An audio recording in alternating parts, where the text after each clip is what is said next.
네, 여러 가지 의혹에 휩싸여서 논란이 끊이지 않고 있는 이재명 경기도지사가 내일 오전 피고발인 신분으로 경찰에 출석해서 조사를 받게 됩니다. 박호근 기자와 이 뉴스 추적해 보도록 하겠습니다. 박 기자, 이재명 지사 내일 경찰 소환 앞두고 오늘 심경을 밝혔다면서요? 끝까지 싸우겠다고요? 네, 그렇습니다. 이재명 지사는 내일 오전 10시 성남 분당경찰서로 출석합니다. 네. 그런데 이에 앞서서 오늘 SNS를 통해서 이 사실을 알렸는데요. 그러면서 2년 전 촛불 집회 때 박근혜 하야를 외친 끝장연설 장면에 담긴 영상을 연결해놨습니다. 네. 당시 이 지사는 힘을 합쳐 싸우면 이길 수 있다고 강조를 했는데요. 당시 기억을 되살려서 지지자들을 집결하려는 의도로 그렇게 보입니다. 실제로 내일 지지자들이 집회를 한다면서요? 네, 그렇습니다. 이재명 지사 지지자들이 내일 오전 9시 30분에 분당경찰서 앞에 집결을 해서 편파, 과잉 수사가 아닌 공정한 수사를 해달라 이렇게 촉구할 예정입니다. 이 지사도 최근 정치인은 정치인에게 맡기고 경찰은 수사만 합시다라는 글을 SNS에 올려서 정치적 편향적 수사가 될 수 있다는 우려에 대해서 견제구를 던졌습니다. 그 자택 압수수색 있었던 날에도 비판글을 올리지 않았습니까? 네, 그때도 과도한 압수수색이다. 그러면서 상식적으로 이해하기 어렵다. 전형적인 망신주기식 수사라고 비판을 했습니다. 그동안 이 지사는 의혹의 대부분은 자신이 관계없거나 문제될 것이 없다면서 자신감을 보여왔는데요. 그런데 막상 경찰 조사를 앞두고 예민한 반응을 보이는 것을 보면 어떤 부분은 불리할 수도 있다라는 생각을 한 게 아니냐 이런 관측도 나오고 있습니다. 네.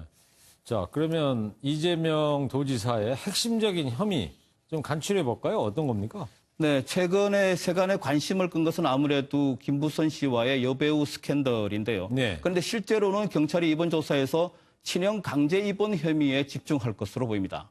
이끄는 바른미래당에서 지난 6월 방송 토론에서 친형 강제 입원 의혹을 부인한 혐의로 공직선거법상 허위사실 공표죄로 고발한 건데요. 허위사실 공표죄. 이 혐의에 대한 경찰 수사 진행은 어떻게 되고 있습니까? 네, 경찰은 지난 7월에 보건소를 압수수색해서 의료 자료를 확보를 했습니다. 그리고 또 지난 12일에는 이 지사의 자택과 성남시청 사무실을 압수수색을 해서 휴대전화와 상당한 자료를 확보를 했는데요. 경찰이 이 건에 대해서 이렇게 많은 증거와 증언을 확보한 것으로 보이기 때문에 여기에 대해서 집중 추궁할 가능성이 커 보입니다. 네, 그렇다면 여배우 스캔들 의혹의 비중은 상대적으로 좀 줄어드는 겁니까? 어떻게 봐야 됩니까? 네, 관심은 크지만 사실상 조사는 그렇게 많이 이루어지지 않을 것으로 보이는데요. 왜 그러냐면은 공지영 작가와 방송인 김어준 씨 그리고 주진우 기자를 참고인으로 경찰이 조사를 했습니다. 그런데 여배우 스캔들의 당사자인 김부선 씨가 경찰에 출석했다가 진술을 거부하는 바람에 조사를 하지 못했습니다. 네, 관련해서 이 지사가 또 자진해가지고 신체 검진까지 받지 않았어요? 네, 그렇습니다. 그것 때문에 최근 이재명 지사가 병원을 직접 찾아서 특정 부위의 점과 관련해서 신체 검진까지 받았는데요. 이렇듯 여배우 스캔들 의혹은 이 지사의 진술만으로 실체적 진실을 밝히기에는 이번 조사에서는 한계가 있을 것으로 보입니다. 그러면 이 지사가 이제 경찰 조사를 받는 것이 첫 번째 여배우 스캔들, 두 번째는 친형 강제 입원 의혹. 이 두 가지인데 또 있나요?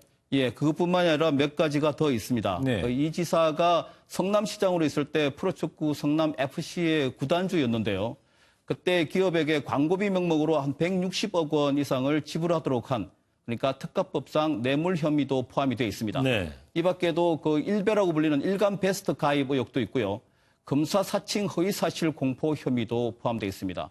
그리고 자유한국당이 고발한 대장도 개발 관련 허위사실 공포 혐의도 받고 있습니다. 네, 이런 혐의를 입증하려는 경찰 그리고 이를 방어하려는 이재명 도지사 측의 창과 방패 대결이 예상이 됩니다. 네, 이재명 지사 측에서는 그 유명 로펌인데요. 법무법인 화우의 변호를 맡긴 것으로 그렇게 알려졌습니다.